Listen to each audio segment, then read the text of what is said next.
gonna tell the story about David and Goliath. David was a young boy, the youngest of his brothers. He was known to be a shepherd. And so King Saul had a bad dream.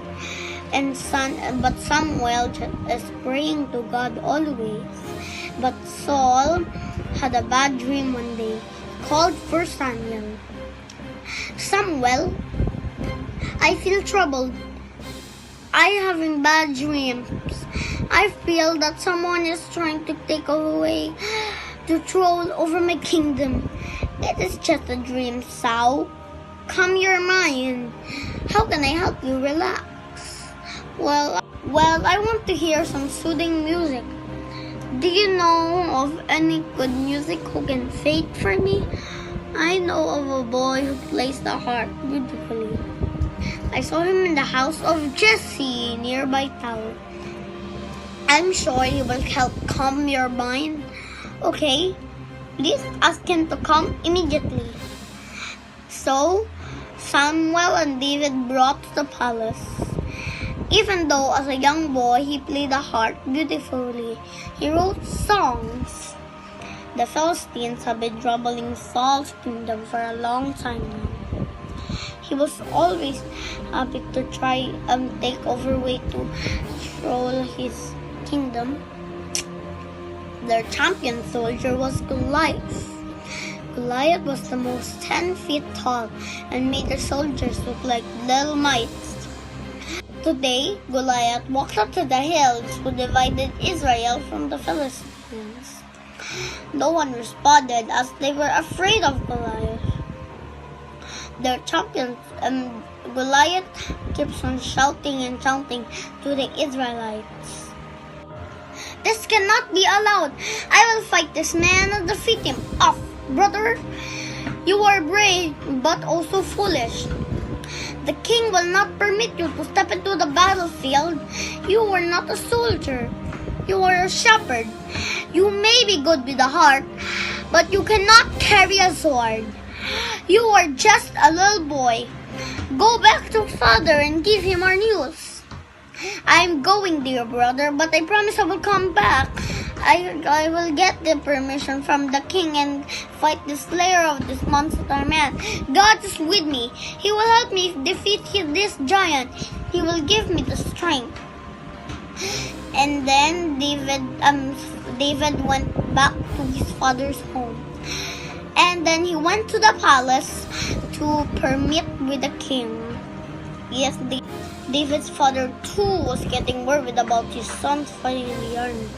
It was during this time that David was hoping to get the food from his dad. And his dad told David to bring his food.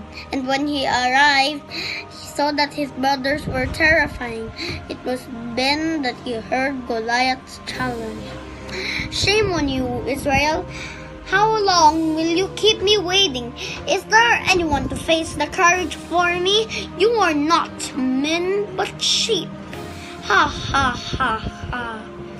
What is happening? Is there anyone to face the courage? We cannot fight against him. He is too big and strong for us to fight.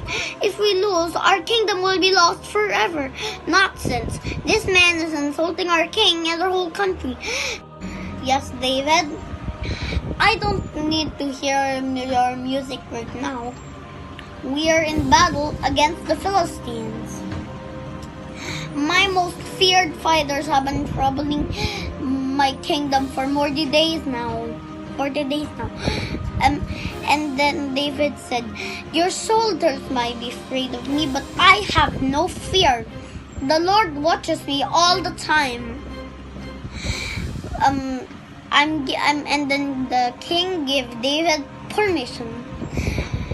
And then he picked some pickles for the river. And then he always practiced. And then he went to the battlefield to fight Goliath. Haha, who's gonna fight me? And then David said, "Yes." "Ha ha, you joke well. Run away, little boy, before I accidentally step on you and kill you." "I'm not going anywhere, you idiot. I'm here to fight you and beat you to the ground. You've been insulting my king and my whole country. We are not afraid of you. We just don't take your threats seriously. You're now becoming too much a nuisance for us. This will end today. Today, Philistines will become our slaves. The Lord watches me all the time. He will help me to defeat you." And that is it. "Are you ready to die now, you little boy?" Goliath ran towards David, lifting his spear high over his head, ready to strike little David dead. When he was close enough, David put a sling and took arrow. He put all his strength and said a prayer to God. He let go of the stone.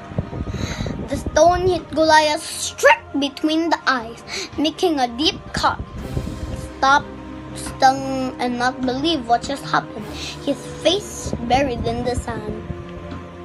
The Israelites were watching him from the hill, who divided Israelites from the Philistines. And then there was a huge cry of victory from the soldiers. They ran to David and picked him up. They placed him on their shoulders and marched back, singing praises to their new hero, to the palace. "David, David," they chanted, "David the giant killer." Thus, David became the hero of Israel, the slayer of Goliath. He later on became king of Israel and ruled the country for many, many years to come, loved and respected by everyone.